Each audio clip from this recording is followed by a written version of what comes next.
This Aesop's fable is called The Mouse, the Frog, and the Hawk. A mouse and a frog struck up a friendship. They were not well mated, for the mouse lived entirely on land, while the frog was equally at home on land or in the water.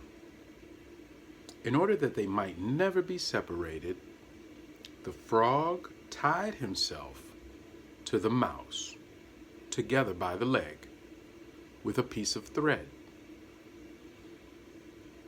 I'm not sure how the frog managed that, because he doesn't have hands or opposable thumbs, permitting him the privilege of grasping and manipulating items, especially nuanced ones, tiny ones like thread.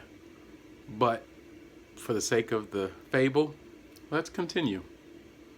As long as they kept on dry land, all went fairly well. But coming to the edge of a pool, the frog jumped in, taking the mouse with him, and began swimming about and croaking, "Ribbit," with pleasure, "Ribbit." The unhappy mouse, however, was soon drowned. Now, Aesop, you got a way of making like horror movies out of these. What's wrong with your mind, Aesop?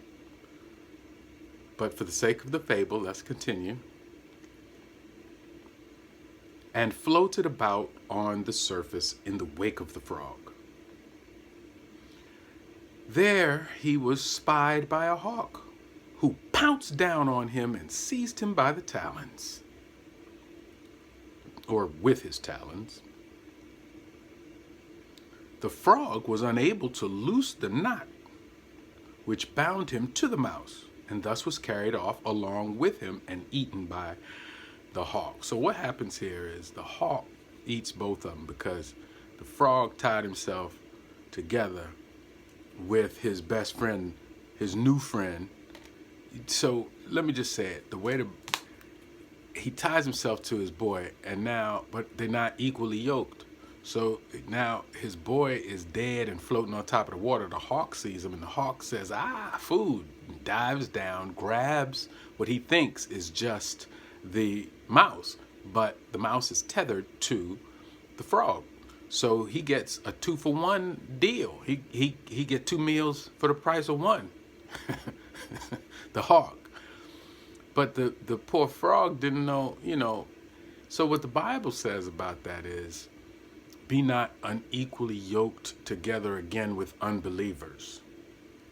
But what my grandmother would say is, depending on what mood she's in, Pusan dog na avisiam lok. I'd interpret it, but I just did with the fable. You got to be careful who you tie yourself to. That's all.